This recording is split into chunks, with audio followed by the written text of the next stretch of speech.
All right, welcome everybody to what is the very first episode of On the Block.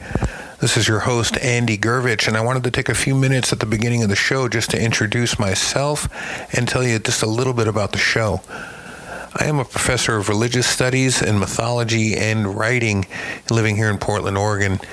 Some of you, I'm sure, have heard me on Dr. Christopher Ryan's Tangentially Speaking podcast. I wanted to give a shout out right here at the beginning to Papa Bear Ryan.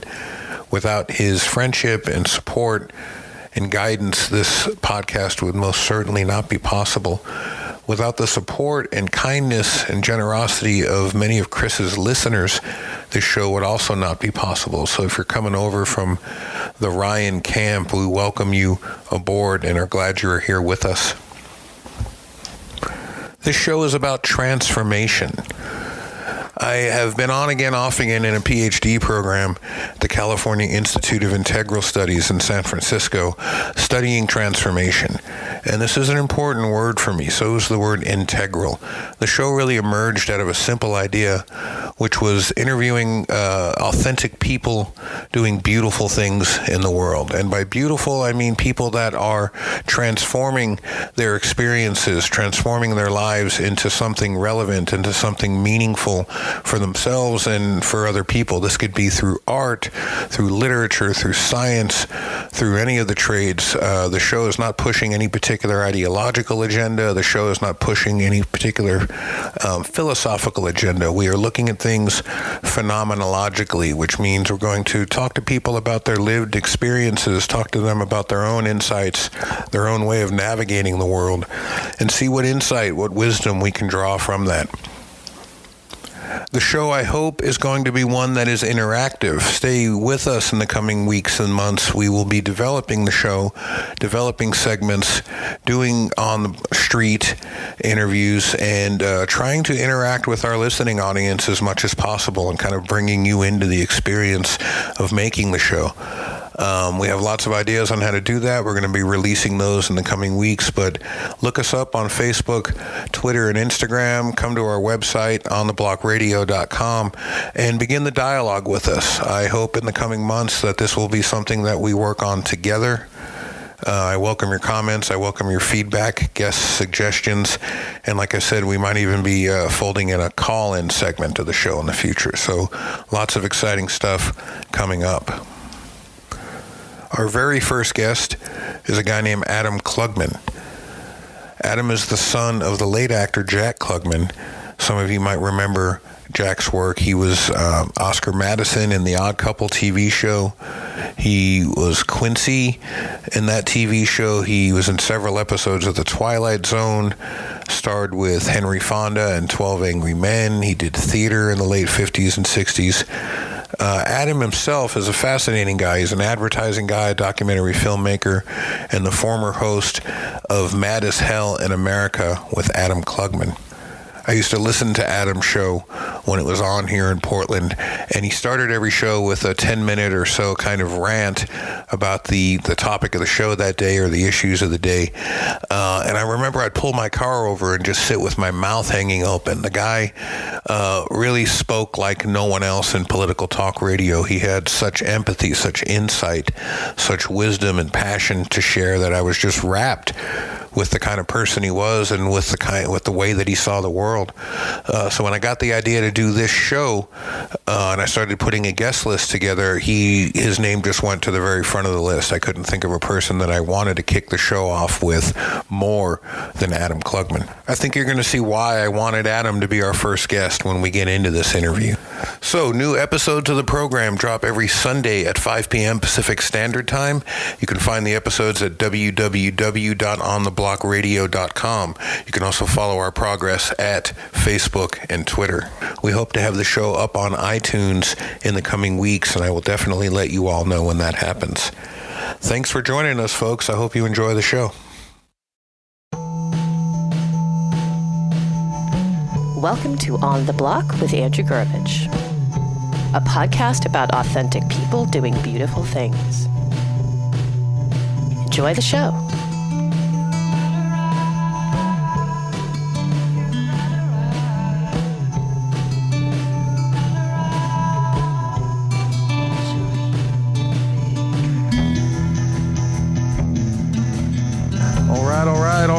Welcome to the broadcast, folks.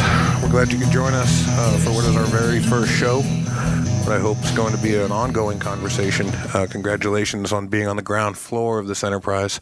I'm going to do my best to help you protect and grow your investment in this program. My name is Andy Gurvich. I'm your host. I'm here with producer Mike, our first guest, Jack Klugman. We will get to you in a minute, sir. How you doing today? I'm doing great. I'm glad to be here on the inaugural show, man. Yeah, man, it's a distinct honor. I'm going to do my best to make sure you're not also the guest on the last show of the program simultaneously. Yeah, we'll see what happens by the end of this.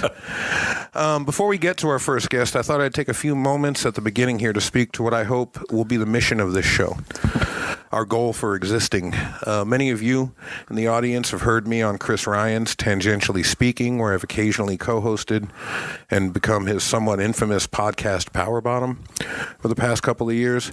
Some friends of mine recently asked why I wanted to start a show of my own, and the initial answer I gave them was that I didn't think that the white male perspective on things was being represented enough in the media. Yeah, exactly. That's sort of the response they gave me, Adam. That's a funny idea. Yeah. But of all the shows out there, why listen to this one, right? So here goes. Here's my thoughts on that, and then we will begin the program. For the last 7,000 years, we've been engaged in a massive social experiment we call civilization. And although this project has yielded some amazing results with regard to quality of life and technological advancement for some, the overwhelming majority of our species still suffers from the fallout of this unhinged materialism, our self-serving ideological constructs. Increasingly, we are defined by religious, national, ethnic, and political labels that undermine the continuity of human experience and emphasize our separation from one another and from the intuitive relationship to the living cosmos that is encoded in our very DNA. Like Dostoevsky's Underground Man, we struggle to find our place in this violent and terrifying world. Bewildered by our seemingly endless capacity for treachery and deceit, we each walk this solitary path that is walled in by the bricks of idolatry, egoism, and greed. We have been balkanized, mercilessly and relentlessly to the point of collapse. No longer are brothers or sisters keepers. We compete with each other for scraps from the master's table for a chance to, quote, get ahead. We've bought into this zero-sum game, and many of us find ourselves on the losing side of it again and again. This program seeks to transcend these categories which have limited our critical and creative thinking since the Enlightenment. The split in the sensibilities, the unleashing of ego, identity politics, and over-specialization have cast us adrift in an ocean of increasing frustration, confusion, and desperation. The mirror has become so fractured that we can no longer use our individual shards to see the collective whole. Our show attempts to provide an antidote to this by fostering an open dialogue, by creating a safe space to explore the complexity of our world with imagination, creativity, compassion, and a rigorous commitment to seeing the world as it actually is. More than anything else, this show is about transformation. It is about approaching the borders and boundaries in our own lives with gratitude and with curiosity, and then crossing that threshold of our own awareness to reclaim our original inheritance, to rewild ourselves and reconnect to the ancient wisdom of our own evolutionary machinery. In this time of growing environmental, economic, and societal collapse, we need to focus on interactive, integrative solutions that will increase our capacity for empathy and strengthen our creative adaptability. We do not know exactly what the future holds, but we do know that we will need to be flexible and collaborative in order to survive it. The shocks to the system are real and are increasing in frequency and intensity, but along with this comes increased opportunity for creativity and meaning as well. We're storytelling creatures, and this next chapter of our story remains to be written. Let us start here, together. Let us start from a deep consideration of what binds us over that which alienates us. We may not always agree on the terms or method, but at the outset, my commitment to the audience and to our guests is to do my part to co-create a space for integral communication, a space where we can imagine a more inclusive way forward that honors our ancestors and offers hope to our descendants, a space that approaches all beings in compassionate and life-affirming ways. We do not need to change the world. The world will be what it is, with or without us. But we may need to change the way we see the way we feel, and the way we understand our place in this mysterious process of becoming. So with that, I say amen, brother. Amen, brother. Amen to that. Thanks for coming, That's everyone. Right. Beautiful, man. Beautifully written, beautifully rendered. Thank you, man. I want to introduce an individual who in many ways is the inspiration for that opening rant. I'm flattered. And in many ways taught me a lot of the things that I spoke to and what I hope this show will represent. Adam Klugman, welcome to the show. I'm glad to be here. Thank you. A little bit about Adam, and then we'll get into the discussion. Adam is an advertising executive, a media mogul. I wouldn't, not a mogul. A director, former host of Mad as Hell in America. There you go. The show on KPOJ and X-Ray FM. Originator of the Mad as Hell Doctors. Yes. Creator of a handful of apps and a few other things, man. So it's good to have you on board. Welcome. I'm glad to be here. So, when we have a mutual friend by the name of Tangerine Bolin. Yes. Who I heard first on your show on KPOJ. Oh, you had not known her before? I had not known her before. The first time I heard her was on your show during the Occupy movement. Yes. Is that how you two met? That's how we met. I can't remember exactly how Tangerine and I came together. She may have reached out to me. Mm-hmm. We're connected through people like Chris Hedges and Kevin Zeese and Margaret Flowers, and that may have been how I got connected with Tangerine. I can't remember, but I was instantly impressed. And she had a lot of really powerful ideas about Occupy, most of which I agreed with, some of which I took issue with, and productive issue with.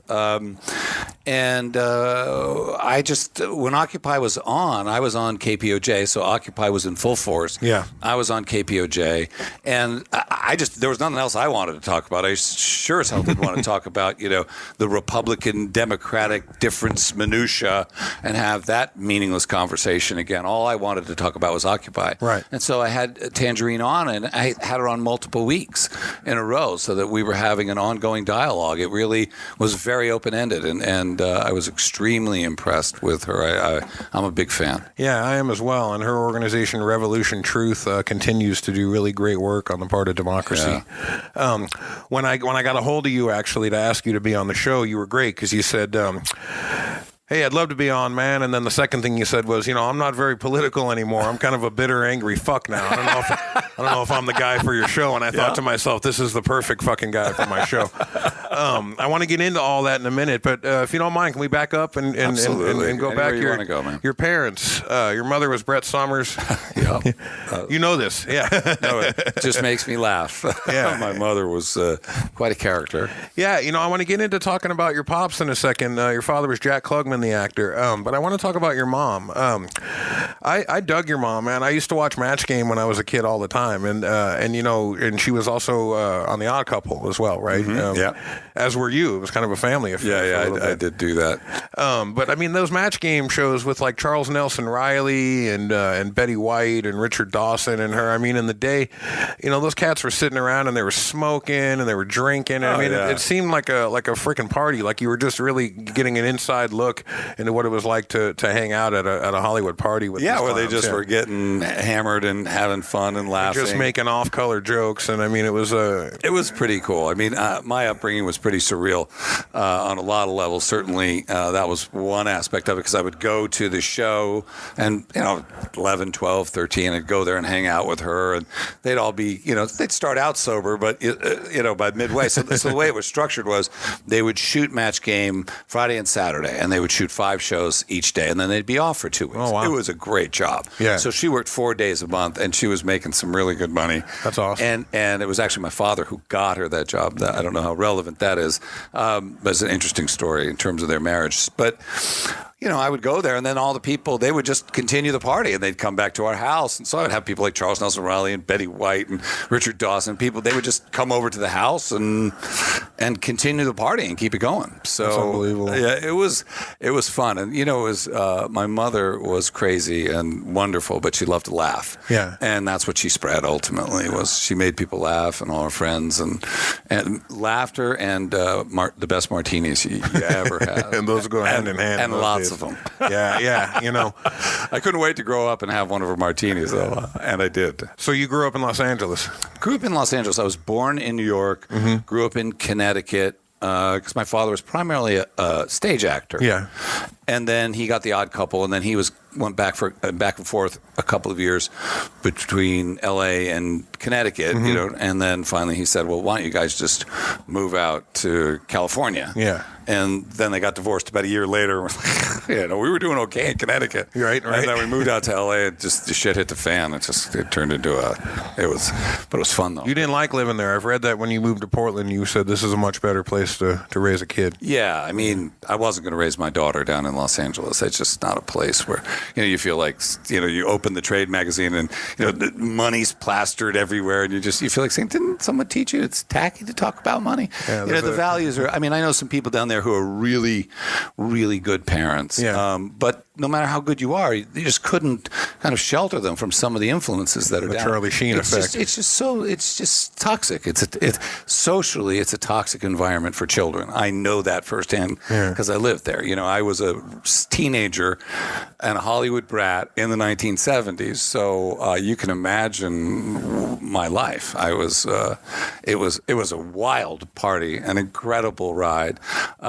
But it was fucked up. It wasn't very healthy. By the time the party was over, I was a train wreck. There's a Tool song called Anima about Los Angeles falling off into the ocean, and we'd all be the better off for it. And, sometimes I think the same thing. And now I'm back there. It's right. It's that it is the Hotel California song, man. You can check out anytime you want, but you can never leave. I'm back there, and I was sitting at a traffic light, and I was a little hammered, and just like end of the night, tired, and working all night. And I thought, why do I feel so comfortable here? And I thought, and the voice came back really clear, like, you are a native son, whether you like it or not. Yeah, right? No shit, I was born in that same area. It's the same I'm a native son. So I'm back, and I'm okay with it. I am. But I raised my daughter, so mission accomplished. We had a beautiful life up here and away from that, and very, very specifically. I want to go back to some of the stuff with you growing up there. I mean, so did you hang out with any other celebrity kids? I'm just imagining you run into. I mean, it would be so great to me if you were out causing trouble with like Tony Randall's kid or something. You know what I mean? Like that would kill me. I really didn't. I mean, I went to a school called Oakwood, which was kind of a hippie school for rich kids and progressive rich kids, and it was good. I mean, it was a really good school. You had a smoking section. You didn't have to wear shoes, and my hair was really long. I mean, I was living the hippie life, and I was wild. And I was really wild. I was about as wild as you get without dying. Are you willing to share anything with our audience, some off-color stories about then? I mean, any celebrities you might have hooked up with? I did. Tina Louise, Nichelle Nichols. What do we got? I'm trying to place the time. Well, it's 76. I'm 13 years old. Yeah. Coming on to it. My brother was fully into it, and it was just there was what year was this? 76, 77. Okay. Yeah. And there's just drugs everywhere, and the adults are doing drugs, and there are no adults. Mm-hmm. There's no adults. There's no supervising the party, and my father was doing Quincy, so he was at the height of his fame and power, and so I had no supervision. I just did whatever. It was like the ice storm, and I had a tremendous force to my own personality, so it wasn't like anybody wanted to get in my way because it would just kind of knock you down. But I didn't. I kind of almost. I did not. I avoided hanging out with other celebrities' kids, but I really didn't want to. That it really wasn't. My dad was a pretty no bullshit guy, so there was no pretense. So I wasn't into the pretense of Hollywood like some of these kids you see now, or they're posing and they're all kind of pre-celebrities. Yeah. And I didn't want that. I just wanted to be real, and I was real, and I was real crazy too. Yeah. Your story reminds me a lot of my own childhood. My dad, but in a different kind of way. My dad was in the mob. And we moved around a lot as a kid. We bounced from New York to Florida to Southern California, and depending on where we were, he would work with different communities. And in New York, it was the standard sanitation bosses and building unions contractors and unions. Jersey, and then in California, when we lived in Northern California, he would work with like bikers and state senators and big agriculture people, and then in Teamsters. Teamsters. Yeah. And then in Southern Cal, it was with Hollywood folk, and there was a guy that was really close to our family named Ed Sands, who was the head writer for the show Heart to Heart. We'd always go over to his apartment, and my dad would take me with him, and he would go to these parties, and Ed would, he lived in the same complex with James Coco and with Norman Lear, and there would be, the guy who played Horseshack from Welcome Back, Kotter was over, and like I said, Tina Louise, Nichelle Nichols from Star Trek. I remember her. She had smoked cigarettes to one of those long deals. What are those called? Yeah, the extenders. The Cruella de Vil thing, and it was wild because I was so out of place. My dad would bring me with him to these parties, and so I'd go sit in a corner and play with the Russian dolls or something while all the adults drank and did what they did, and while I guess he did business with these people. And so I grew up kind of in the same context. I remember going to the pool and swimming in the apartment complex pool, and filled with these magnolia leaves from the trees, and Norman Lear would throw quarters off the balcony into the pool for me to swim down to the bottom and get. It was a trip, right. And it really was. So your dad, this fucking guy, if you don't mind, can we get into this clown for a second? Whatever, because man. This guy is too much for me. A lot of people, a lot of younger kids, and I want to talk to you about the Emmy thing in a little bit, but, when I was talking about interviewing you, and I was talking to some younger folks, they, when I would mention your dad, they would give me this look that they didn't know who I was talking about, and that made me want to stab them through the heart with my pen, because, they're missing something. They're missing something with this guy, and, he worked with Humphrey Bogart, he worked with Henry Fonda several times, he worked with Sinatra in The Detective, he was Jack Lemmon's AA sponsor, right, in Days of Wine and Roses, he was, he was with Lee J. Cobb, right, and this is a guy who went to acting school and was told that he should be a truck driver, not an actor, and he didn't listen to that, right, and then he followed that anyway, and I think that right out of the gate says something interesting about his character, that he wasn't a guy that let other people define who he was. Well, my dad was like a bigger than life kind of guy, kind of superhero. I used to call him the extraordinary ordinary man. Yeah. And so he has an origin story like all superheroes. Mm-hmm. He was 7 years old and he went to see a film called The Champ when it was Wallace Beery and Jackie Cooper as a young kid. Okay. And he grew up dirt hungry, poor every night, South Philly. So he goes to see The Champ, and it was a Jewish family in an all Italian neighborhood, and Jewish families are full of shame and guilt. It's like no one leaves. You're not special, right? So that's the mandate, right? You're stuck here with us, and not all Jewish families, but certainly his, and as was the tradition at the time. And they were immigrants, and be invisible, and you're Jewish, and there's a lot of anti-Semitism, so So anyway, my father goes to see the Champ. And he comes home. He's 7 years old. And I don't know if you know the movie. It's a great movie, by the way. Wallace Beery dies. Spoiler alert, right? Wallace Beery dies. And Jackie Cooper starts crying. I want the champ. It's his son. I want the champ. I want the champ. I want the champ. And he walks around. It's this incredible shot. And it's like this continuous thing. And for 5 minutes, Jackie Cooper's just crying, going, I want the champ. I want the champ. Wow. And my dad comes home from that movie. And he's 7 years old, and he turns to his family, and he says, I could do that. And they go, yeah, sure, yeah. And he goes, no, watch. And he does it. And he does it full out, full tears, sobbing, right? And fully expecting the house to come down over what he was able to do.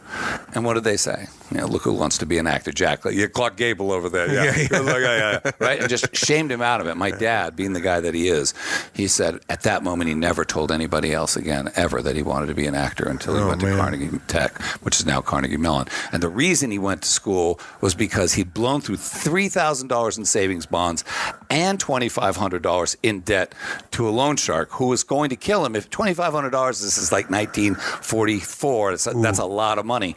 And he has to leave town. I mean, he's got to get out. He's going to get his knees broken. Yeah. And so that's when he followed his dream. He said, well, I got nothing else. I got to get out of here. So he applied to Carnegie Tech, and they let him in. And they said to him, look, Jack, the only reason that we're letting you in is because all the men are at war.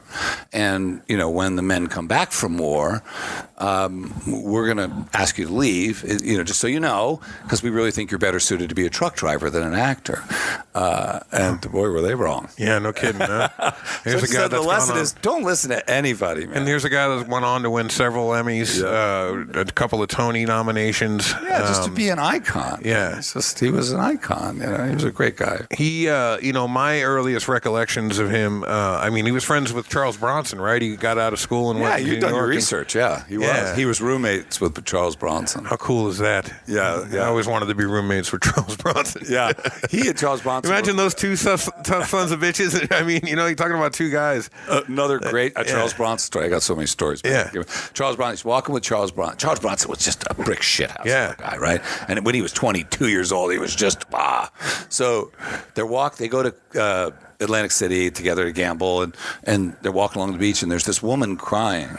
And they go up to her and they go, well, what's the matter? And she said, I lost my wedding ring. My fiance is going to kill me. I lost my engagement ring. It fell between the rocks. And Charles Bronson goes, I'm going to move the rock. When I move this big rock, you pull it. And my dad's like, come on, Charlie, you're a superhero. He goes, Jack, just get out of the way. So Charles Bronson, he leans up against this rock. My dad described it as a fucking boulder. And he pushes the rock, and the girl reaches down and gets the ring. That's amazing. Yeah, my dad had so many stories like that. Great.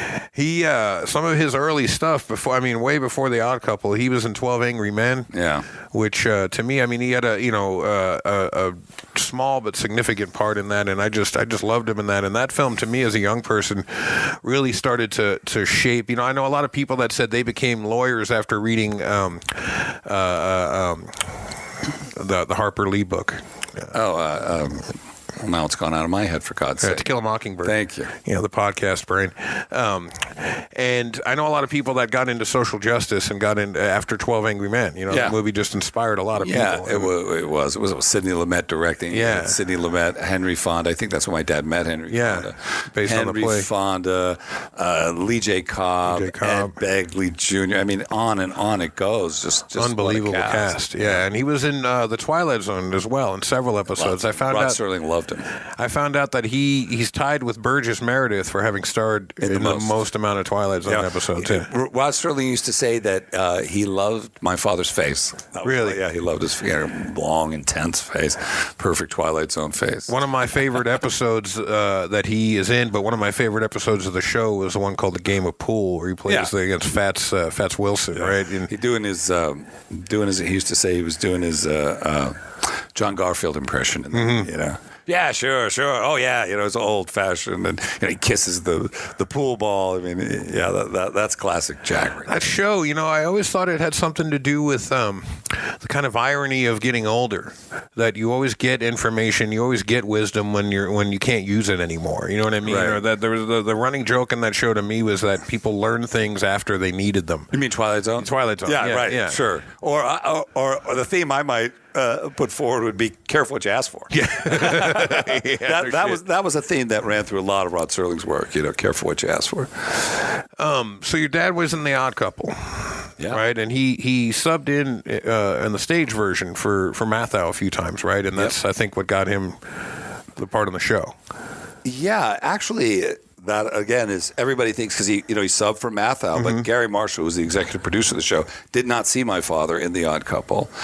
He saw him in Gypsy with Ethel Merman, and he said, I saw you. It wasn't because I saw you in The Odd Couple. I saw you with Ethel Merman, and she was singing and spitting all over you. And anybody who can still act with someone spitting on them, I said, must be a good actor. Oh, that's amazing. That's the story that Gary tells. Tony Randall originally wanted Mickey Rooney for the part. That's what I understand. Yeah. Gary fought for my dad. And then that show went on, obviously, to an amazing, successful run. Yeah. I want to talk just a bit about your dad's relationship with Tony Randall. But I want to pause for a second to give us a station break.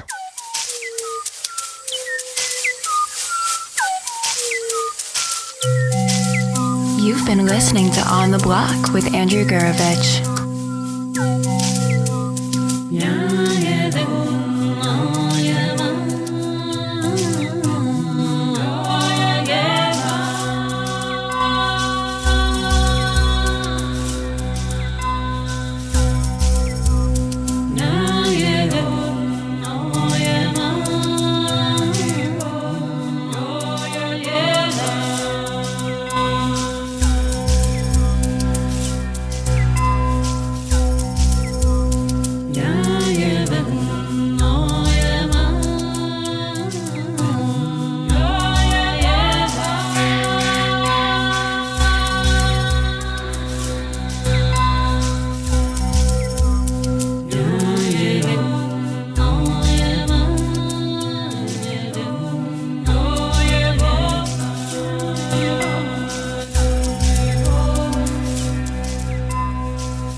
Welcome back to the podcast, everyone. This is Andy Gurvich with you on the inaugural show of our yet-to-be-named podcast. I actually have a question for you as our branding expert, and you're going to help us decide on a name right here today. Okay, I'll start working on it right now. No, we have a couple. We have a couple selections. Okay. Yeah.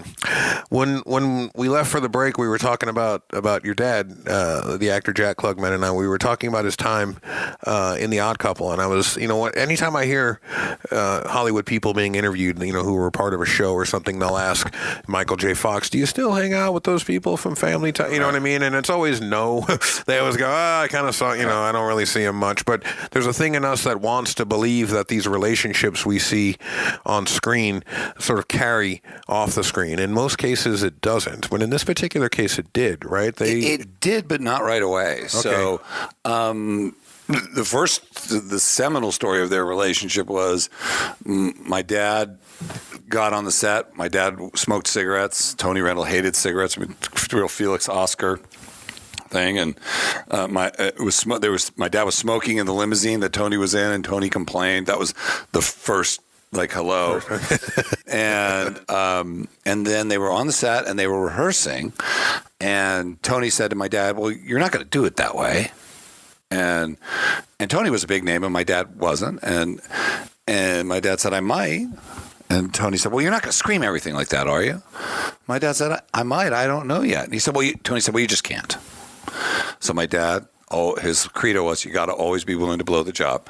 He turned to Gary Marshall and he said, "Look, this isn't going to work. There's no harm, no foul. You bought me a plane ticket out here. That's the end of it. We're done." My dad walked away the first day, and Gary convinced him to come back, and he did. And then Gary's thing was, all right, separate limousines for them, and they worked together, and they were collegial. They were. But what happened was many years later, and they stayed in touch, but many years later they came to need each other. And that's often how it happens.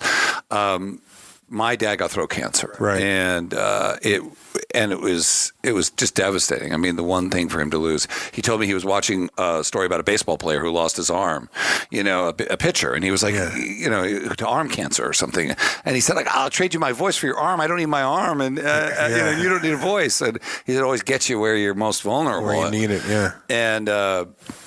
And he thought he would never act again. And Tony was launching the National Actors Theater and needed to raise some money. And so he called my dad and said, "I'll tell you what, if you can come out, if you can get your voice ready in 6 months, the first show that the National Actors Theater will do will be The Odd Couple, and we'll do it with you." And so my dad got a voice coach and worked on his voice and did it. It was an extraordinary night. It was an amazing run too. Yeah, and then from that moment forward, they needed each other, they trusted each other, and they became really, really dear friends. Is that when you helped him put the book Tony and Me together? Is that correct? Yeah, I did. Is that when that was written? Right around that time? It was written kind of after that. Tony, I think Tony died right in the middle of us doing that book, or shortly before. Your dad gave the eulogy at his funeral. Yeah, he loved Tony. They became extremely close. I heard an interview with him a while back, actually, that both of you were on together, a radio interview that you were on with your dad, some internet business show or something. When we were pimping the book. Pimping the book, yeah. And your dad said something interesting. He said that Tony Randall gave him his life back, that he helped him trust people again, including his own children. Yeah. I wanted to ask you a bit about that. You were saying during the break that you guys had kind of a contentious relationship growing up. You were kind of a wild kid. He was... I made his life miserable. I was really wild. He was at the height of his success, and you could imagine that most people were like, "God, Jack's life's so good. It's really too bad about Adam." I was, long-haired, just mess of a kid, and partying and doing drugs, and with no restraint at all. Do you think you were doing that to get his attention? Yeah, sure. I mean, when you're a kid, it's like you're supposed to be the center of attention, and it must be hard when you have a parent that's successful because they're always the center of attention. Well, I think that definitely attention was part of it. I also thought I wanted to get his attention. I wanted to get a response. After too much therapy, I think I came to understand that I was kind of hurting myself as a way of trying to hurt him, and it really wasn't working. I was just hurting myself. But yeah, I mean, I'm rebellious by nature. Yeah. Obviously, I've always been a bit of a rebel, and it was hard, having a successful having a famous parent is a great thing. It's extraordinary privilege, but nothing. It doesn't have vicissitudes, and one of them is you struggle with your own identity. You struggle to know who you are in light of that and what your values are in light of that, and it skews your own values.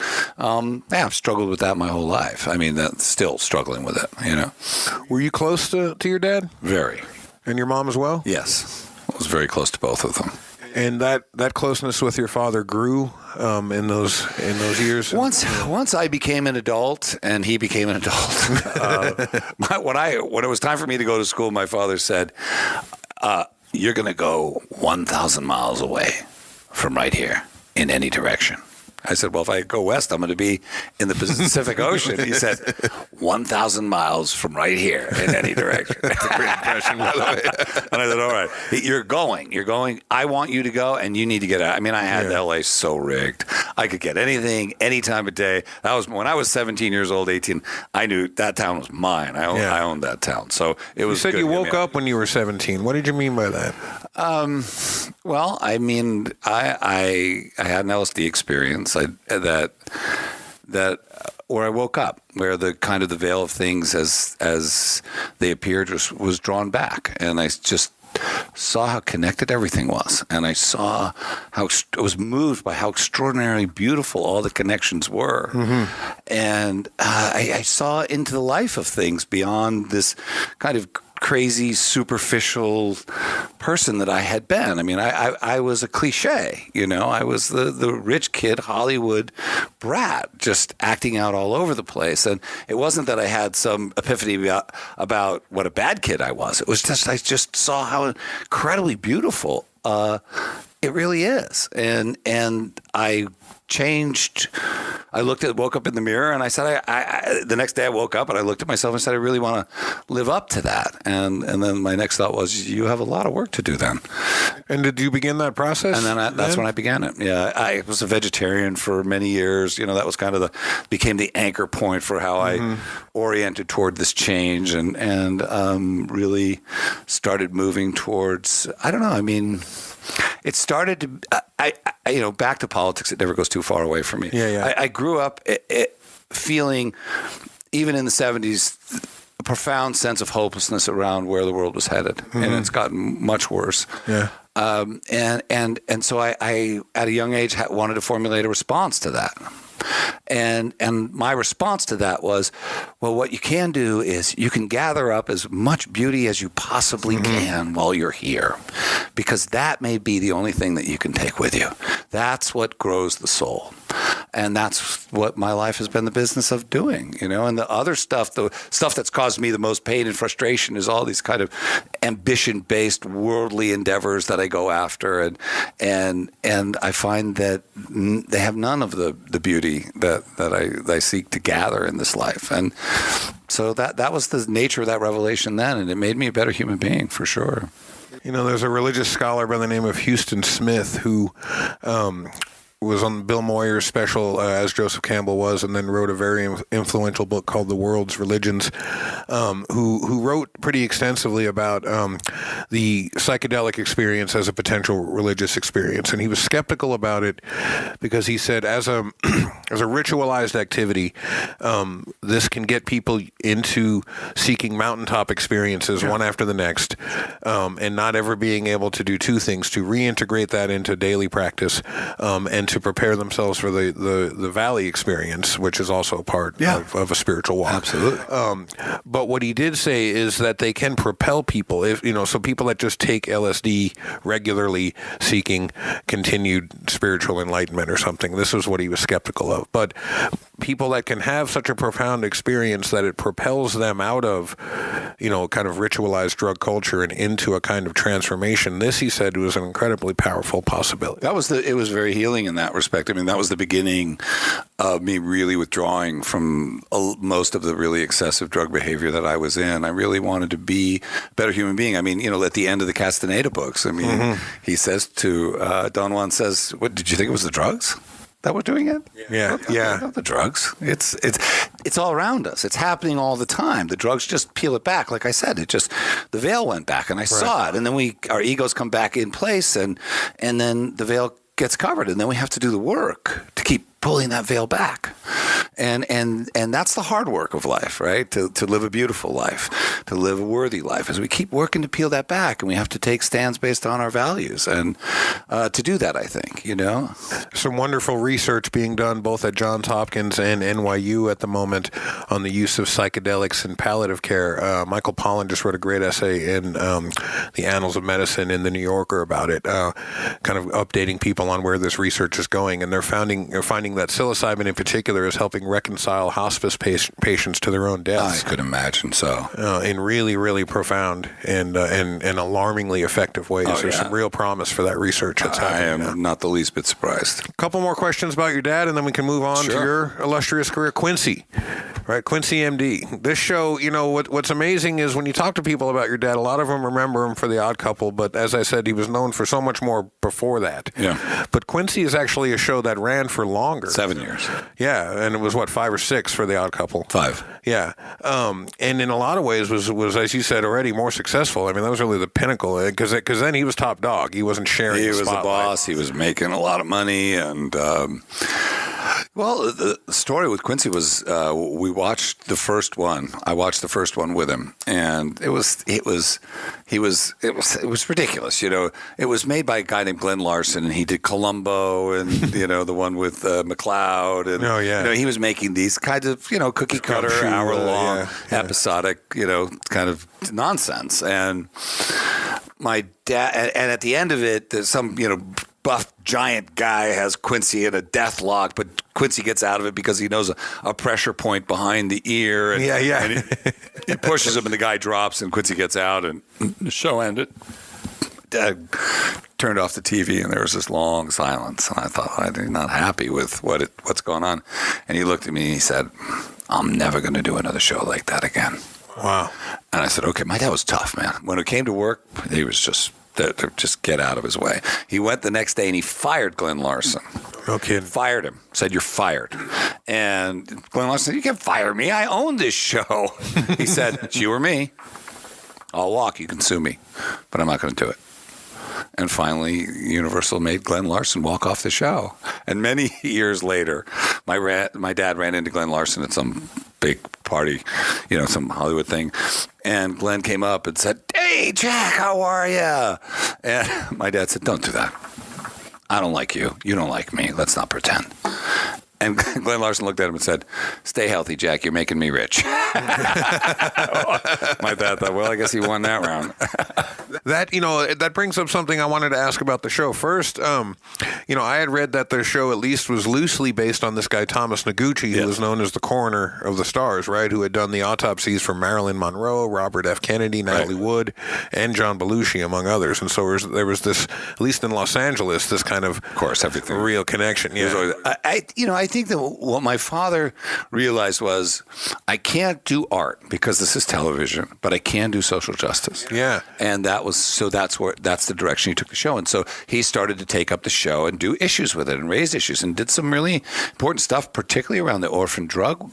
Yeah, that's what I was going to ask you about. So, I mean, there was a lot of stuff on like abuse of the elderly, but the orphan drug bill, do you want to talk about that a bit? Because that came from an episode on Tourette's syndrome. Yeah, so for people who don't know, back in the day, there are these drugs that are called orphan drugs because there aren't enough people who have the disease, even though pharma has the cure or medication that will help, but they don't produce it because there's not enough people to have disease who have the illness. It's just not cost effective for them to make any money, so they don't. So Congress was trying to exert influence to say, well, a certain number of these, there has to be a threshold where you act in the public interest, and it was a bill that was kind of getting beat up. Yeah. And my dad heard about it, and he did a show about Tourette's syndrome, which was an orphan drug disease at that time. And then he did a show about it. There was a big uproar, and he went to Congress to testify on behalf of the bill. Yeah, he was in the House subcommittee. Right. And everybody showed up. And there was standing room only. This was in the days before celebrities, were walking the halls of Congress. Mm-hmm. And my dad, he's just such a ball buster. And they were all crowded around. It was his turn to speak. When my dad got up to the microphone, he said, you should all be ashamed of yourself. such a ball. He goes, Never left Philly, did he? You should all be ashamed of yourself. No one's behind this drug. And now that some actor from Hollywood comes out, you all come out to see him and pretend that you care. He goes, I'm not the attraction. The attraction are the people who have this disease, and brilliant. you need to pay attention. And this matters. Don't look at me. Look at this bill. And he went back and forth with Orrin Hatch on it.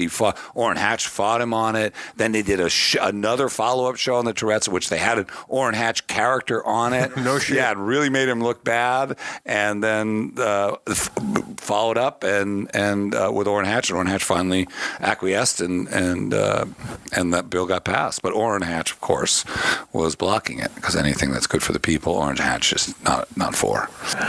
I had a question for you that was going to ask you if this kind of was the time when your attention to social justice issues started to build a little bit, but you seem to say it was even before that. It just was in the air that I breathed. I mean, my mother was a huge, outspoken liberal. My father, my father's family were all kind of card-carrying Jewish socialists from the 30s. So there's no hope for you from day one. No, there was no way. And then I went to a school where I was taught by card-carrying socialists, and so there was just no way I was going to come out anything but radical, politically radical. So after this podcast goes live, you and I will probably be in Guantanamo.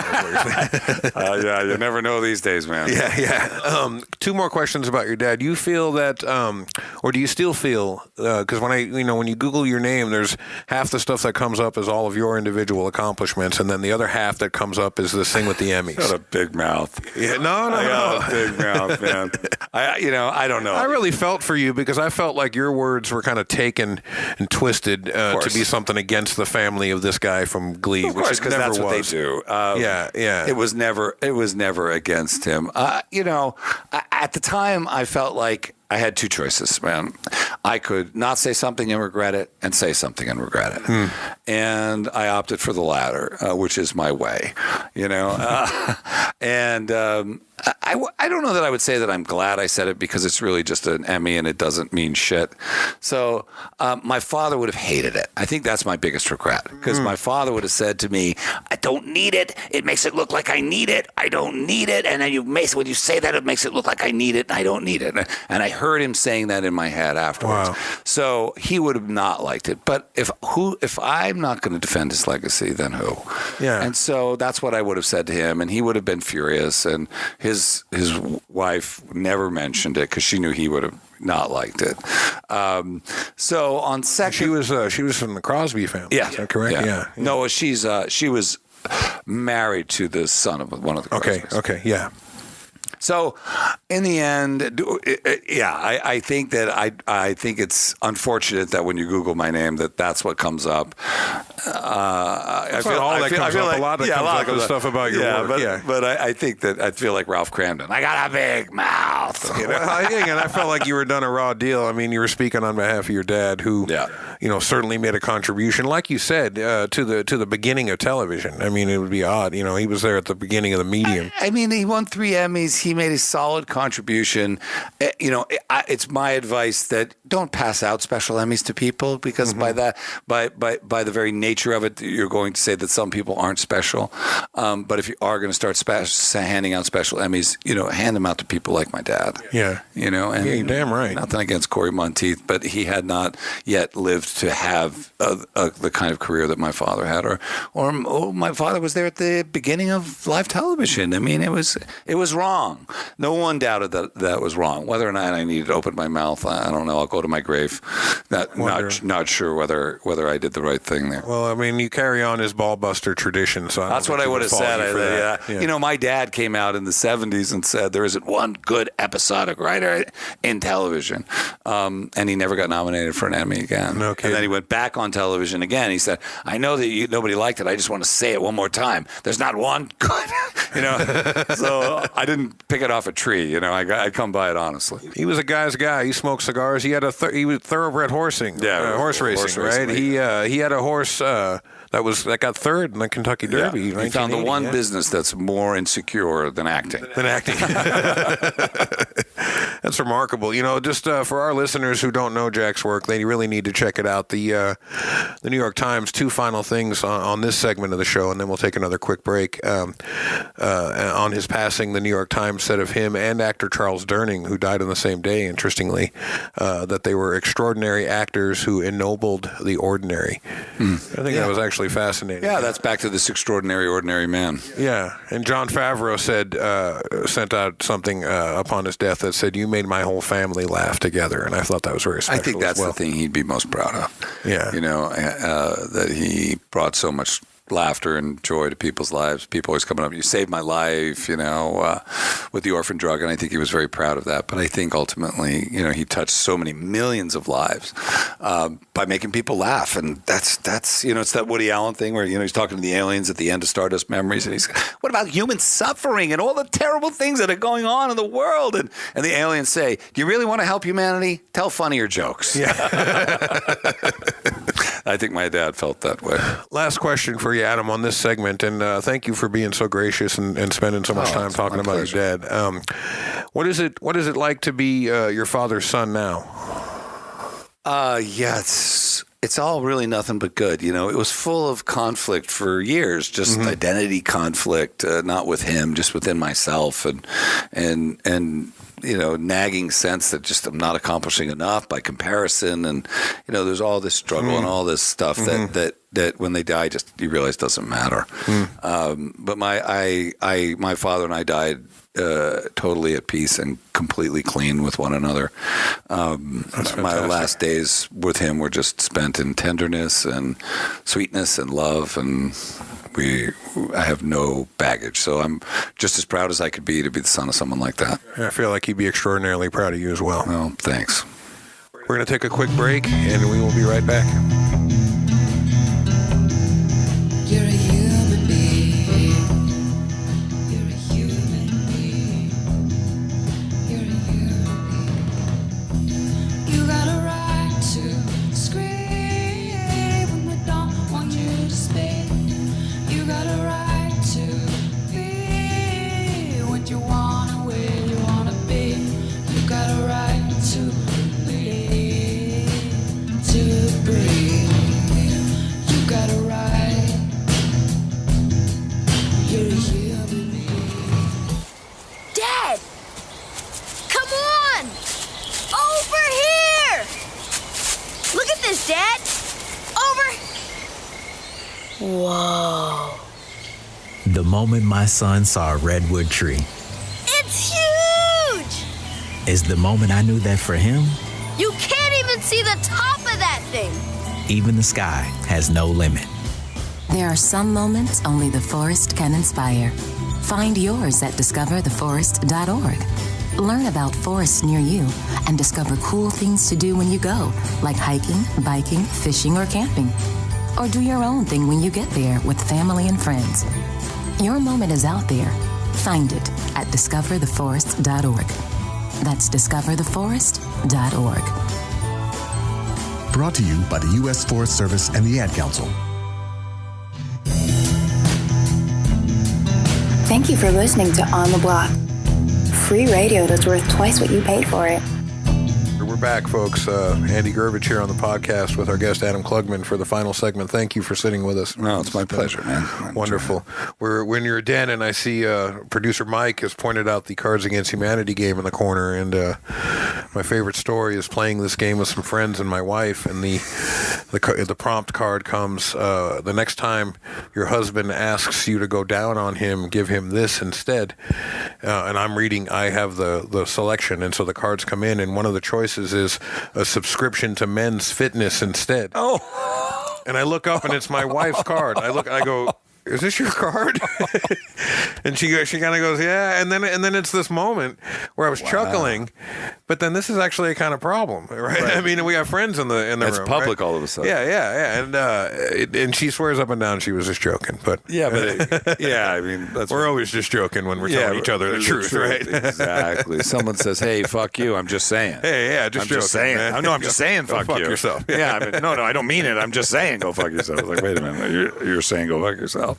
So, I thought an hour into our conversation with Adam Klugman, we would start talking about Adam Klugman, if you don't mind. You've been very gracious to talk to us about your mom and dad and their influence on your life. But Sure. I want to talk about your time as an activist and kind of what led you into doing the radio work and stuff. How did you started working? You did some stuff for the DNC. I know you made a video that won some awards for them called America's Dream, correct? America's Party. America's Party. I made it with Jefferson Smith. Right. He had a 45-minute lecture that he had put together. And I voted for him, Jefferson Smith, Jefferson candidate Smith for Portland mayor. Is a great guy and a great politician and someone I admire very much and brilliant guy. Got kind of a raw deal, but we won't even get into that. But so he had a 45-minute lecture on this. That was, that America's Party became the 60-second version of it. Mm-hmm. And we came together in a room and spent about a week just wrestling with every word till we got it right, and then made a spot out of it. But kind of my entree into politics, like I said, when I was young, I had kind of given up. I'm liberal through and through in my blood. But I had kind of given up hope, and I was in my 20s and I was very ambitious and it was the 80s and it was Reagan and everybody was cutting their hair and conforming. I mean, I didn't vote for Reagan, but I knew people that did, you know what I mean? Guys who cut their hair and voted for Reagan. I met one the other day. I said, "You were the son of a bitch who did that." But it was all about conformity, and everybody's cutting their hair and getting normal and Phil Collins and, it's like, so all of a sudden the party ended very abruptly when Reagan got in. Yeah, no kidding. And I just was not focused on politics at all. It became very kind of, very much a culture of me and my personal ambition. So I had left politics behind and I wanted to be an actor and I pursued that. And then I wanted to be a writer and I pursued that. And then I ended up in post-production doing, as an editor in my mid-20s. Now, you said you wanted to be an actor. I just want to ask, were you in Flamingo Kid? Yes. With Matt Dillon, right? Yes, yeah, I was. My God, man. Yeah. I thought that was right. Yeah, so I wanted to be an actor. Stole the movie. I stole the movie. No, I actually did not. But so acting wasn't for me. I just think too much baggage with my old man. Yeah. And it was just it didn't. It was too much exposure for me. I grew up in a fishbowl, and I wanted to make my mistakes in private. So then I became a writer. Taught myself how to write. Moved up to Humboldt County. Threw away my TV. Read all the books I should have read when I was a teenager, and wrote a lot of really terrible short stories. And took some classes, and then finally taught myself how to write. Sounds like my life now. So you released your ahead of schedule. And then I pursued that, and kind of the career just didn't pan out. And I got an agent. I was at CAA. I was doing that whole thing down in LA, and it kind of ran through one cycle. And I was like, okay, so now I'm kind of at the beginning of another cycle. Do I really want to start this over again? Spec my life out. I was in my late 20s. I'd always done post-production. And do I want to spec my life out again and be 40 years old and still be waiting to hit? Or do I want to just raise my family and get a job and just stop all this nonsense? Yeah. So that's what I did. And I had a huge fight with my father about it. He was like, "You're copping out, and you have so much talent. The problem is you have so much talent. It's easy for you to, people have to work twice as hard because they're half as talented as you are. Would never give it up." So he wanted you to stay in the industry. He wanted me to stay, and I said, it's usually the opposite with parents who work in the industry. No, he was like, "Why you're copping out?" And some days I think I did, and some days I think I didn't. I've been married to the same woman for 25 years this year. I've been dating her for 32. I met her when I was 18 years old. That's an accomplishment right there. Yeah, thank you very much. I will take that, brother. It is. It's hard work. And we're still in love, and it's not without its challenges, but marriage is hard. Yeah, no kidding. But we're still in love, and we've raised a beautiful daughter, and I have a lot of really wonderful things to show for it. So basically, I said, I don't want to, I'm leaving, and I just want to I will just be a tradesman. And so I started editing, and I became a commercial editor. And that this was at a time that, when commercial editors got paid a lot. You were it was fairly rarefied air. You had to know a lot. And so I did that for a number of years. Then I wanted to raise my daughter, moved to Portland, and opened a shop here, and did that for a few years up here. And then I got really sick. Like takeout, 12 inches of your intestines sick. And it was weird, my entree into politics. And so I woke up in the hospital after the surgery, and there was a in the hospital, the TV was on. I don't know what I was watching. And it woke me up, and it was a documentary about how the FBI had completely and deliberately dismantled and assassinated the Black Panther Party, right? And just systematically dismantled it and went after it. So this is COINTELPRO. Right, COINTELPRO. And I'm like, I'm watching this, and I'm in a hospital room, like, well, like I would expect The Price is Right to be on, but this is what's on the TV. Wow. And it was a really galvanizing moment. I was tired of selling people shit they didn't need. I don't always like that. That wasn't what I wanted to do at that time, and this had woken me up. And I thought, I know what I'm going to do when I get better.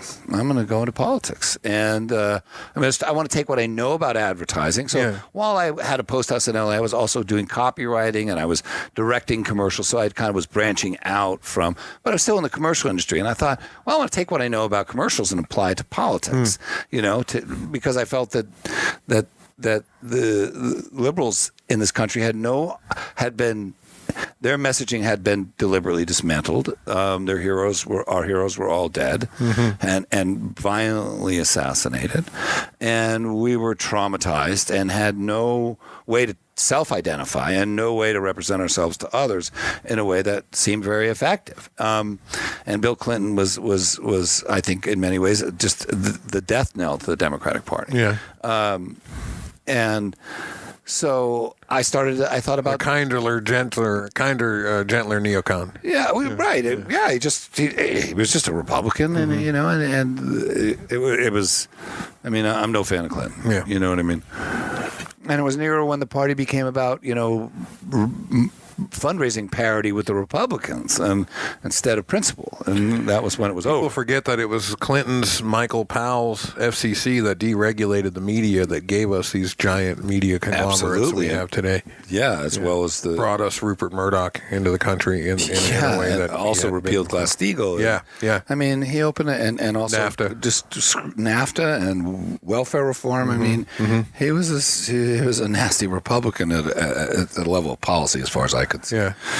So I wanted to embark on that, and so I started an agency. I got better, and I started an agency called Progressive Media Agency, which I still own, and started going about making messaging. And then George Bush got in, and I knew that was really going to be bad, and they stole the election. And so I really amped up my activism then. That's when I began. And I thought, well, people bring to social change whatever they have. If you got a shovel, bring a shovel. Yeah. I didn't have any shovels, but I had some media savvy. And some messaging savvy. So that's what I thought I would bring. I read somewhere you say once that, the Democrats thought for the longest time that if they just presented their ideas clearly and on a platform to the public, and their ideas were superior, that the public would pick them. And the Republicans learned early on that messaging, that you sell things to people through emotion, and they were able to build a consistent message on that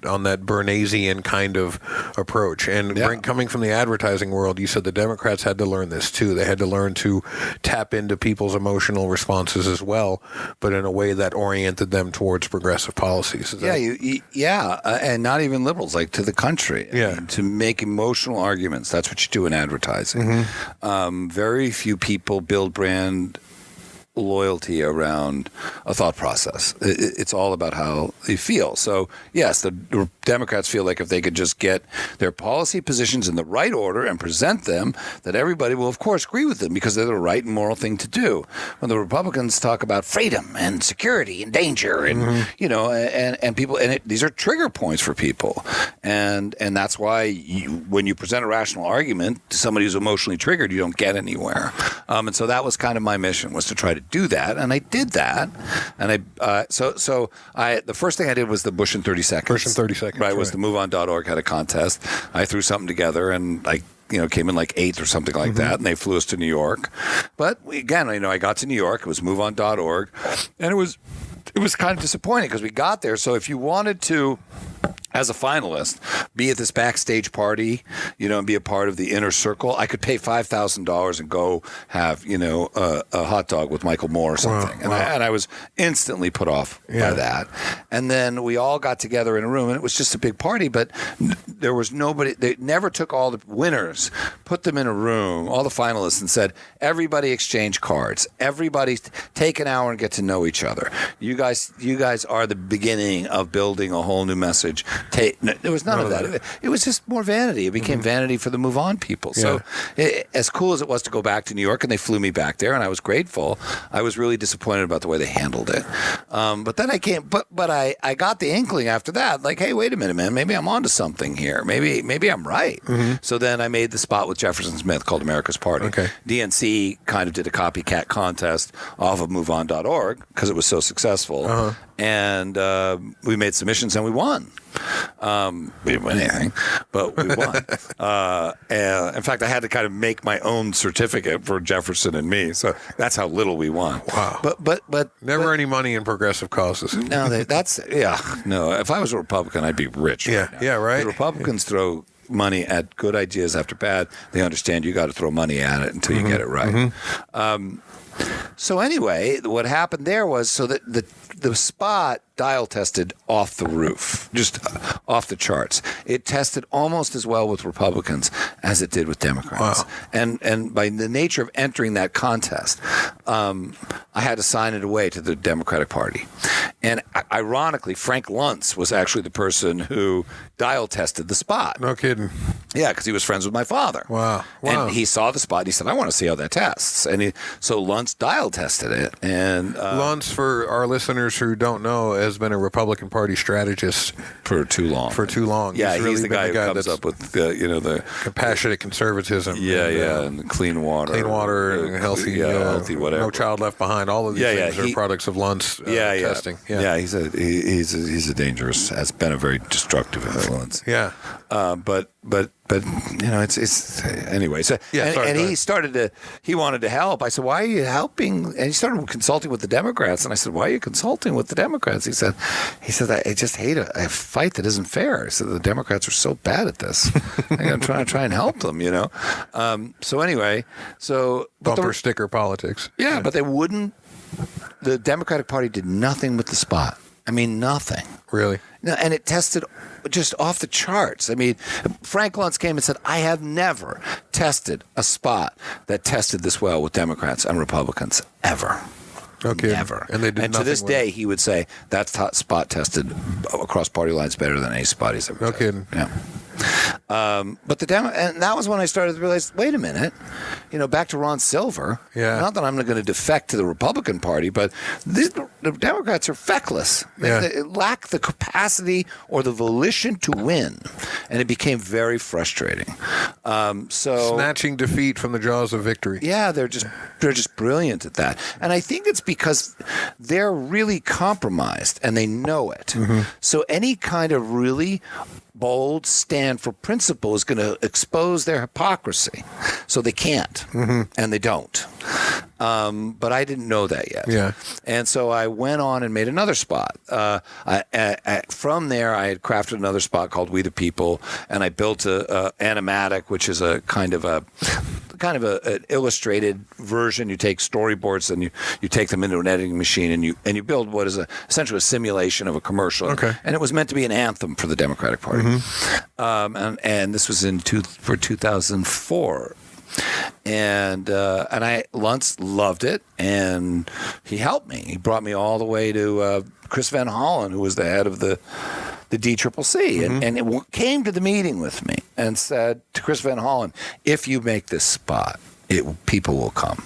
And I had a whole idea of we don't know how to self-identify. We don't know how to express our identity to others. Let's start to build that. Let's build the assets and the messaging that helps us self-identify and identify ourselves to others. And I went, and the Democratic Party of Oregon was hugely helpful.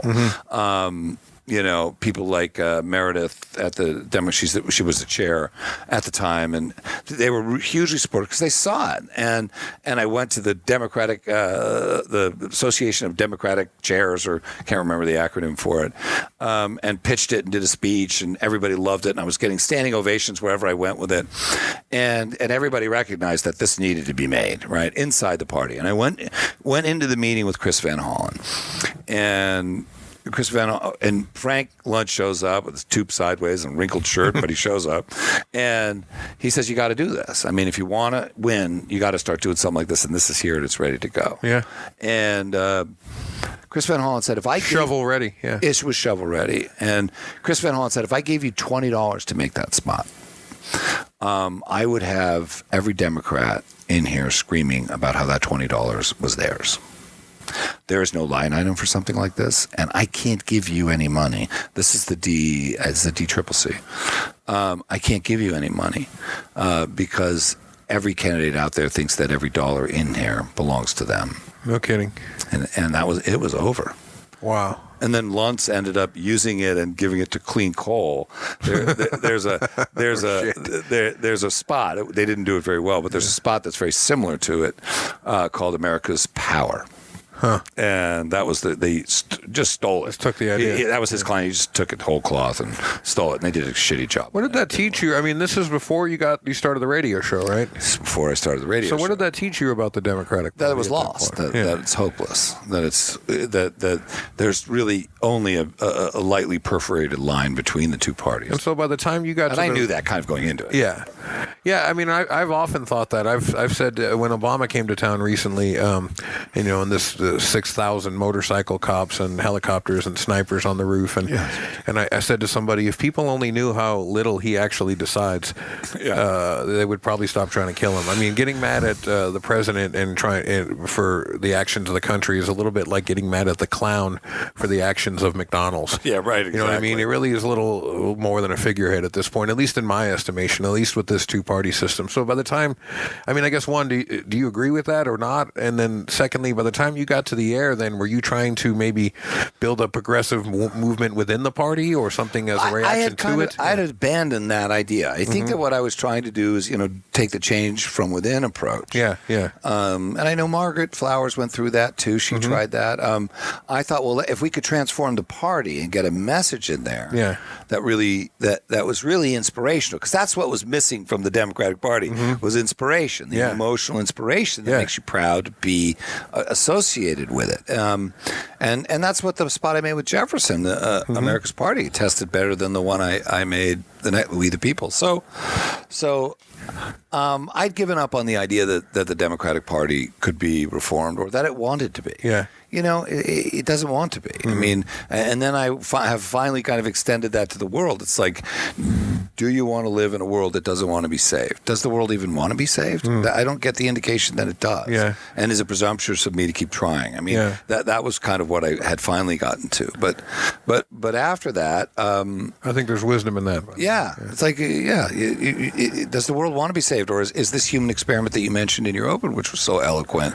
Are we just going to run what we need to do? Why would we think that the mass consciousness would run any differently than the individual consciousness? That we're going to run and make our mistakes, and we're going to hit bottom, and then from that bottom we're going to restructure based on what we learn. And that may be exactly the path that we're on, and there may just be no reversing that. Those are what I think of my worst moments. So what do you do with that if it's inevitable? But I'm kind of getting ahead of myself. So that's all right. No. So then I started getting on Carl's show. Carl Wolfson's show's a great guy. A really great radio show and a committed liberal. I'd love to speak with Carl at some point. I really think he's got a great story too. As the stand-up comic and the button collector. He's a wild dude. Yeah. Carl's great. So he let me come on his show every once in a while, and I liked it. And then I pitched Clear Channel on having a weekend show. Yeah. And then I had a show for about a year and a half, almost 2 years, on KPOJ. That was Madison, America. Madison, America. And loved doing that. And for me, that was just, I was more interested and had become more interested at that point at just And it wasn't about power. It was about consciousness. It was like, we just need to be having a different political conversation than this ridiculous one that we're having now. And I just wanted to start a different conversation, because the one that we're having in the media and the one that we're having on television about all the political minutia that goes on, it's fucking kabuki theater, man. Yeah, it has nothing to do with what's really going on or who's really making policy or what policies will really be made. It's just to provide us with the illusion that we're a part of a conversation and that we have power in the system to determine our fate. We do not.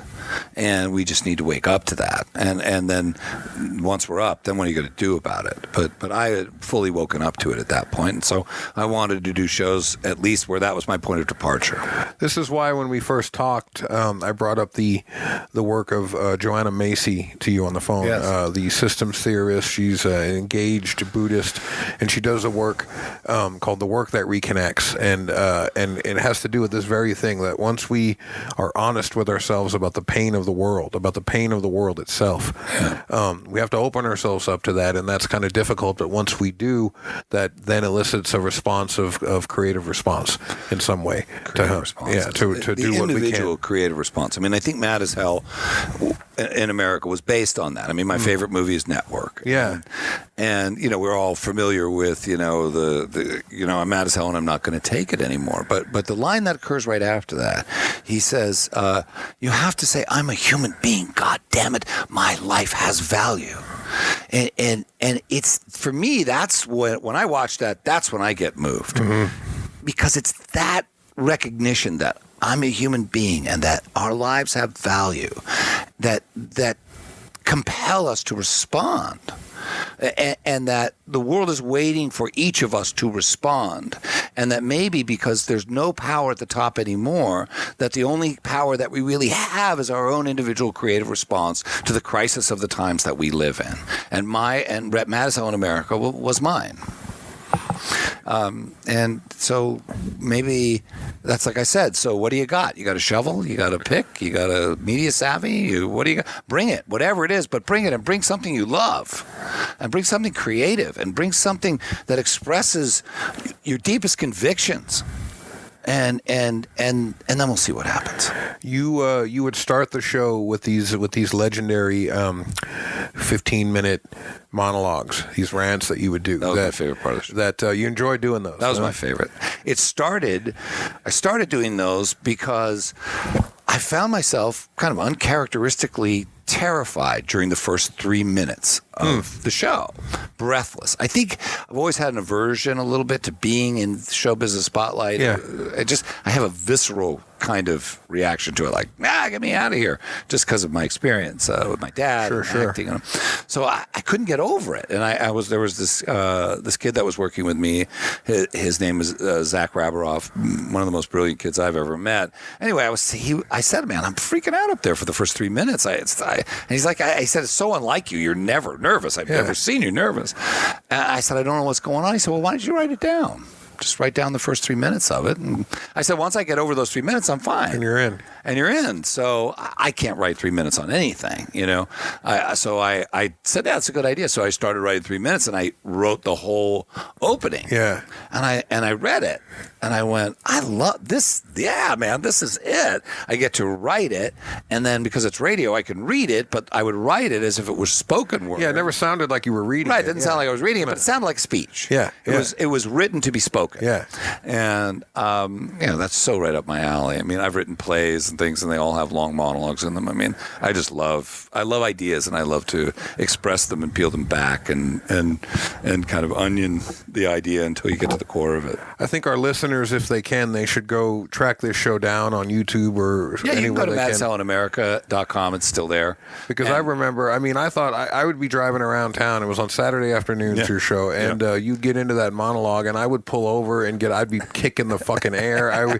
If there was a cop driving by, they would have probably tased me. That got me so riled up almost every week, and it pushed me beyond this kind of bifurcated thinking. I didn't think, boy, I'm going to go support Democrat Democratic candidates now. It was never about pushing party line, party politics. It really just spoke to what I think was the deepest stuff within us as people. Yeah. And well, thanks. That's what I was trying to do. So it's good to know that it was affecting people that way. It was transpartisan. I didn't want to have that conversation. That conversation bores me to death. I can't watch TV anymore on it. I can't read it. It's meaningless and it's seductive and it's Maya. It's part of the illusion. It's and it's very seductive. So I think it's just bad medicine. I heard another show. I mean, there's so many things to ask you about the KPOJ show, but I want to be sensitive to our time together. You were gone once, but you had a guest host, and the guy came on and he talked about the Rick Simpson oil. Jesse Singer, yeah. And this was phenomenal for me because as a cannabis activist in the state for a very long time, I heard that program, which was about some guys in Denver who had seen a movie about a guy in Canada who had made a cannabis concentrate that he had claimed had cured a bunch of people from cancer. And these guys thought, that's crazy, let's try it ourselves. And so they did it themselves, and they made a movie about them doing it. And they did it, and lo and behold, it worked for the people that they shared it with as well. And then your guest host had this guy on the air, and he was talking about not only the Phoenix Tears, but this Rick Simpson character. And so this had to be, 6-7 years ago? 6 or 7 years ago, yeah. Yeah, so I went home and immediately watched both films on YouTube, right? And it blew my mind. And I started talking to every grower and every grow shop and every dispensary person that I know in the state, and that's several. And none of them knew what the hell I was talking about. I go, do you know about CBD oil? Do you know, and what? Do you know about Rick Simpson oil? And no, and you got to watch this clip. And of course, stoners, and so they never did. And I'd come back a week later, did you watch that clip I sent you? No, I haven't yet. So it took a while. I mean, that literally was the first place that I ever heard about this stuff was on your show. And I wanted to let you know, I started making the Simpson oil in my backyard after hearing that show and watching those two films. I'm going to tell Jesse that. And to this day, we've cured 3 or 4 people. Really? From pretty serious cancers with it, yeah, including a dear friend of ours who's an executive, marketing exec at Intel, who's currently fighting breast cancer, and the oil is so effective. I mean, when she was diagnosed, they were going to take both of her breasts and put her right into chemo, and she did a 60-day treatment of this oil that we made, and it was so effective in reducing the tumors that they said, you know what, whatever you're doing, keep doing, come back in 6 months, and we're going to check you again. She was going to be in last Monday to start chemo. That's fantastic. Yeah. And that's a direct result of that episode of your show. My buddy Jesse will be really pleased to hear that. I'm going to tell him that. That's fantastic. One of my dear friends is an indigenous woman, and her brother was sick with pretty bad lung cancer, and we gave him a treatment of it, and it helped him as well. How is it administered? Orally. In large doses? 1 gram a day, but it's concentrated, so it knocks people on their ass. There's some people that get so kind of whacked out from it that they stop taking it, but if you can just get over that initial hump and just stay on the regimen, it's incredibly effective. Wow. Yeah, people are taking it in suppository form now, too, which is helping a little bit.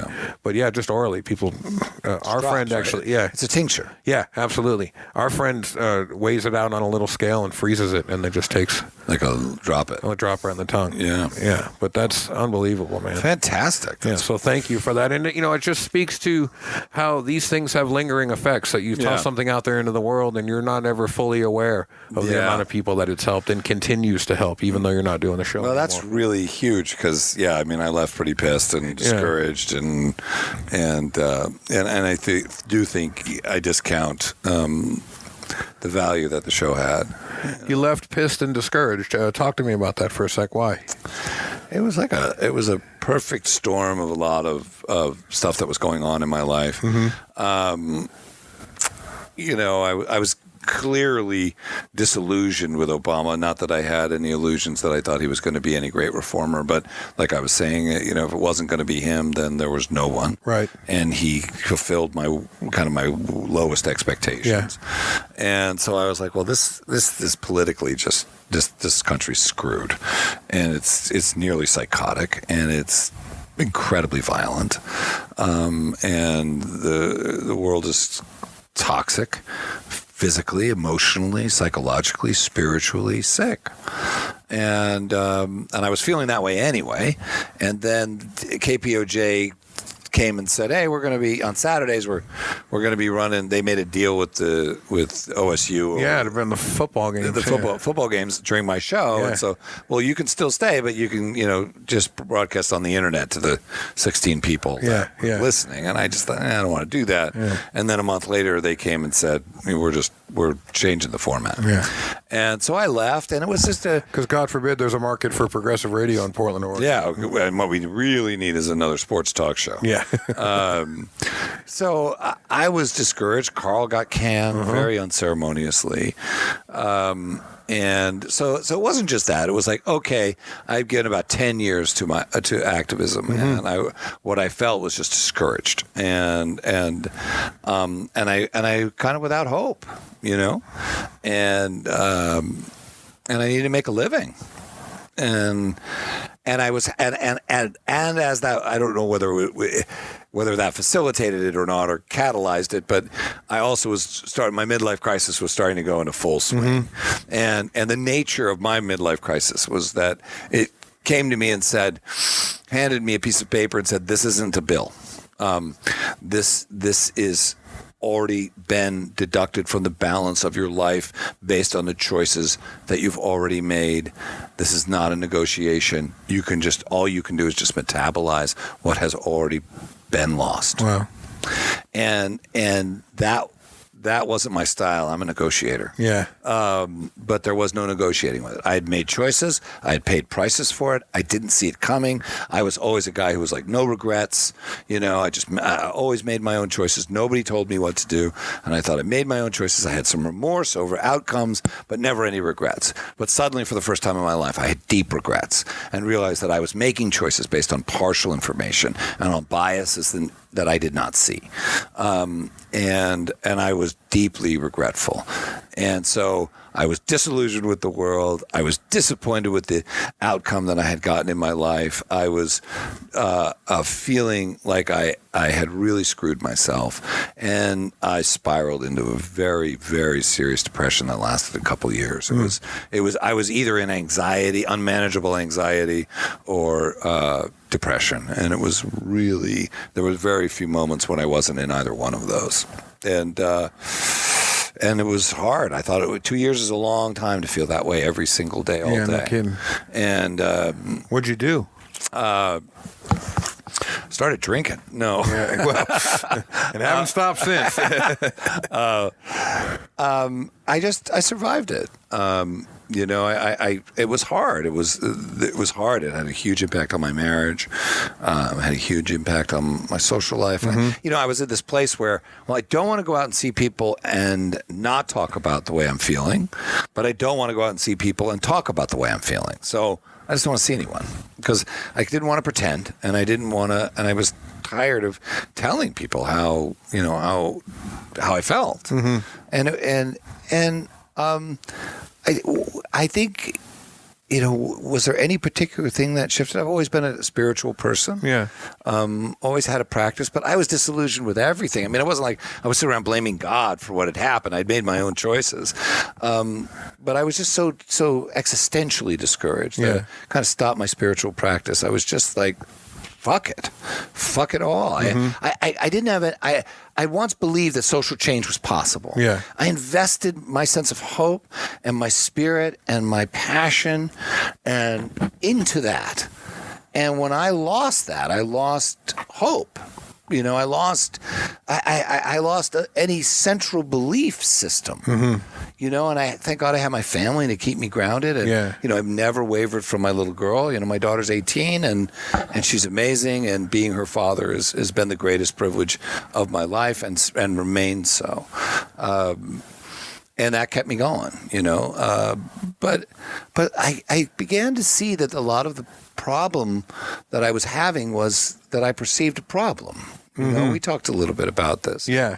I began to see that my life was set up in a way where my life was about my relationship to my problem.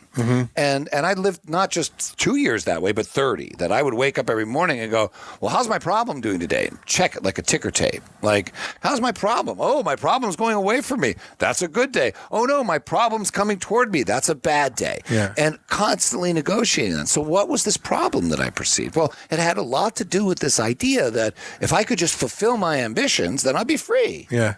Right? But that's just like saying, if I just get enough control, I'll be free. But there's no freedom in control, right? So you either want to be free or you want to be in control. Yeah. You know? And so I began to move away from this idea that I had a problem at all, and that it was my belief in the problem was the problem. And I came across this spiritual teacher named Gangaji, who does this thing called satsang. And the central message of it is, stop the search. Stop looking for the answer. Stop looking for something to rescue you from yourself. Yeah. Stop thinking about the problem. Stop looking, stop searching, stop formulating, stop describing. Just stop your mind. And it takes time to kind of do that. Easier said than done. Easier said than done.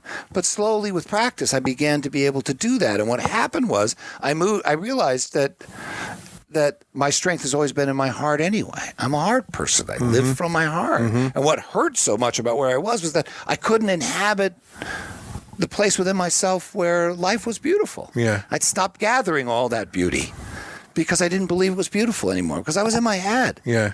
And so when I was able to stop, I was doing some research on the heart, and actually the heart muscle, the heart itself generates more electromagnetic energy, something like 20 times more than the brain. Okay. And it projects much farther. Wow. It's a much more powerful organ than your brain energetically.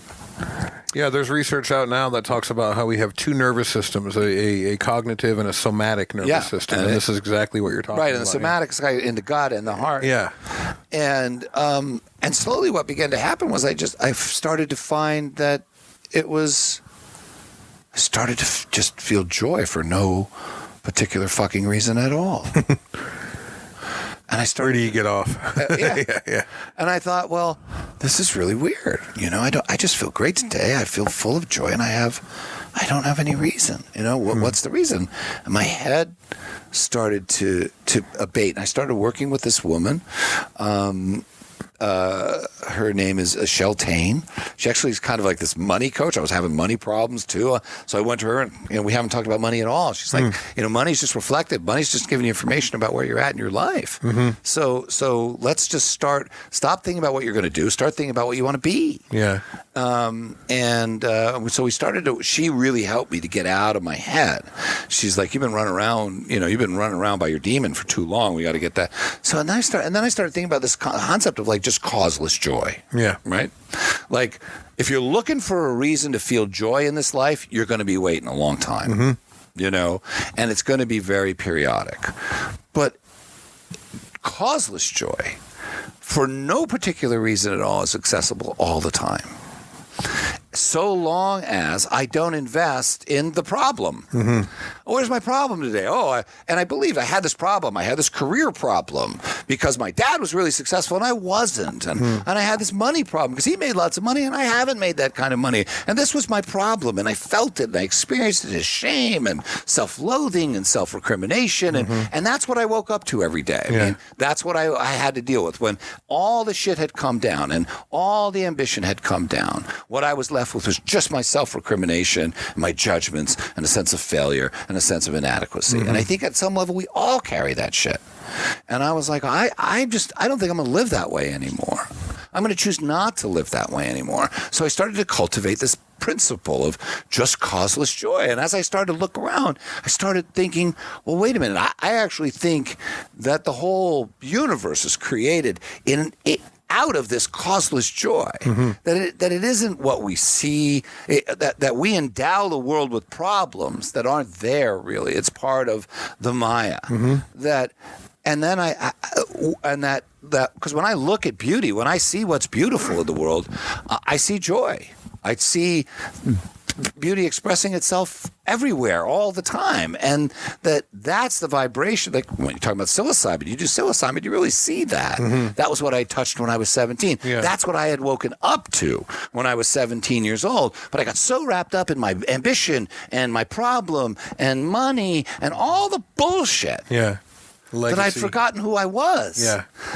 And so in your opening, you talk about this, who and what we really are. I think that who and what we really are, it's just causeless joy. And then I thought, and I've always felt that we need a new thought form. We need a new idea. We can't work with the old thought forms, and we're not going to get anything new from that. Something spontaneous has to arise from within us as human beings, from which forms will follow. And so I thought about causeless joy, and I gave it, because part of me says, well, that sounds like a cop-out, but it's not about happy. I'm happy. It's not about happy. Happy is conditional. Joy is unconditional.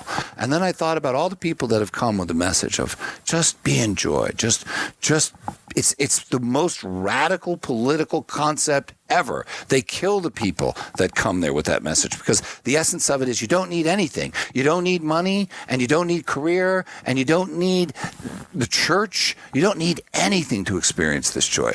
The kingdom of heaven is within. The joy is right there for you. You don't need anyone or anything to have it or express it.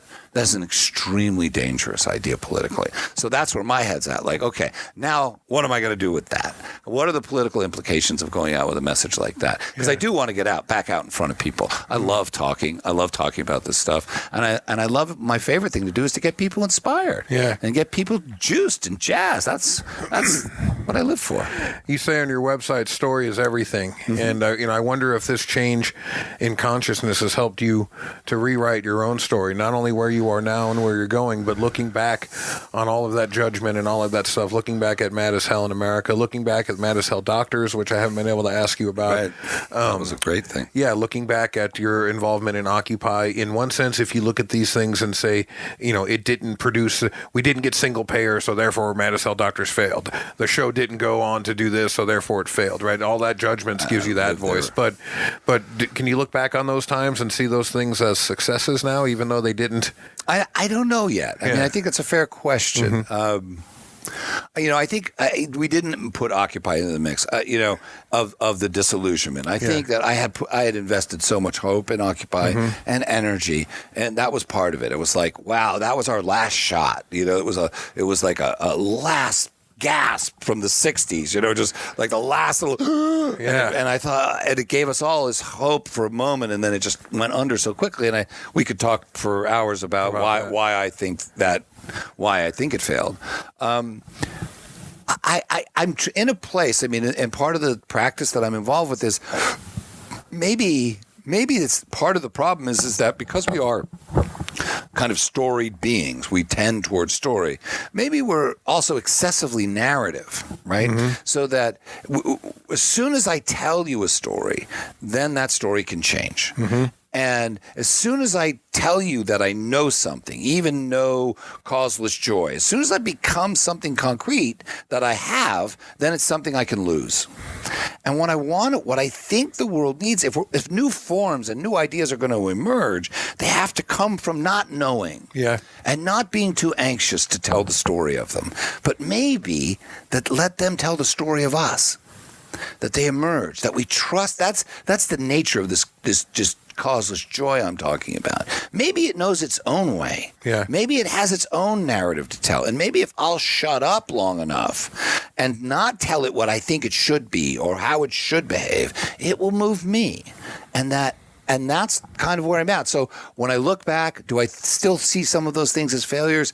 I'll be honest with you and say that I do. I still emotionally at some level experience them as failures. But I'm working on it. My friend Antaro Ali says that we encounter these shocks to the system, and they're very real, but that these archetypes that we encounter are autonomous. They have their own agendas.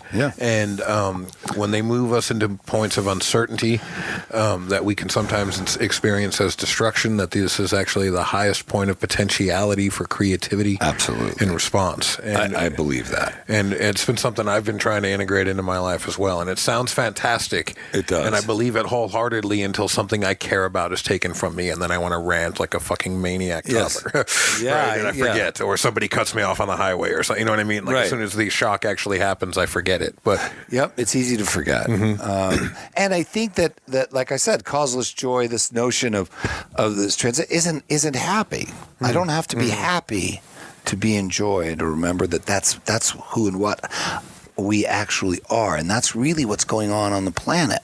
And that if you had 1 billion or 2 billion people who were really living and with a profound awareness of that, how might the whole tide of consciousness begin to shift? And so if I can stand on anything, if I can believe anything, I mean, I've started to think, well, if I'm going to have a legacy, that would be a cool legacy to leave behind, to be a prophet for that concept. Whether anybody, you can agree with me or not disagree with me, but there's sanctuary in that. Yeah. There's no sanctuary in railing against a system that is fucking doomed. That's not. There's no sanctuary in that. There's only destruction and disappointment and disillusionment. And I already did that. I want to stand somewhere where if I die in the middle of it, I'll feel joy. Right? I'll say that's a legacy I'm proud of. You know, and it may or may not have anything to do with results. But when you think about Gandhi, and you think about Christ, and you think about Martin Luther King, and you think these people that took a radical stand, because there's love and joy are synonymous, they're the same thing. If you take a radical stand for it, it will change you, and it will change your life, and it will change the world. But it's got to be a radical stand, and that's what I'm working on. I don't know where it's going, man. I really don't. But I'm trying to stop searching and just take stand right where I am for what I know is true. Well, Adam Klugman, thank you so much for this. I think the audience can see why I was desperate to have you as the first guest on the show. I hope so, man. You inspired us all, man. You know, your open was so good. I was like, Jesus, man, I'm not going to be able to live up to this. No, I wanted to write something that lived up to what you did. Yeah, it's beautiful. Oh, thank you, man. I'm your host, Andy Gurvich. We've been speaking with Adam Klugman. This has been our first broadcast. Please look us up on Facebook, Twitter, and Instagram, and at our website. It's really great.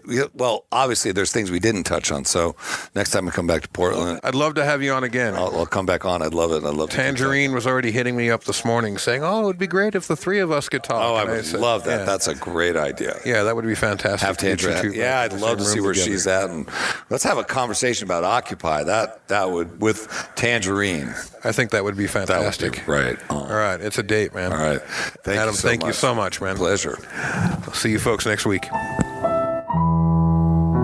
You've been listening to On the Block with Andrew Gurevich.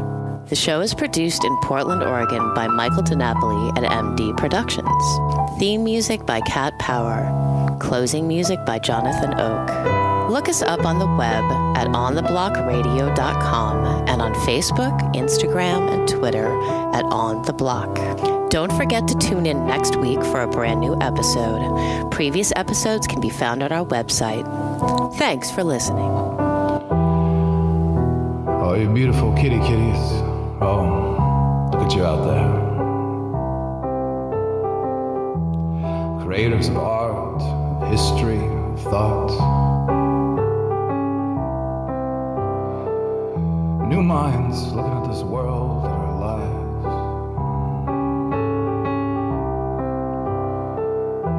Beautiful, beautiful, like a bolt of lightning in your head. It keeps trying to tell you to remember that the world is a paper-thin veil over the truth. We've got our fingers in the seams. We've got our ears against the wall, listening, waiting for the voice of creation to speak our names, to call us back from the brink.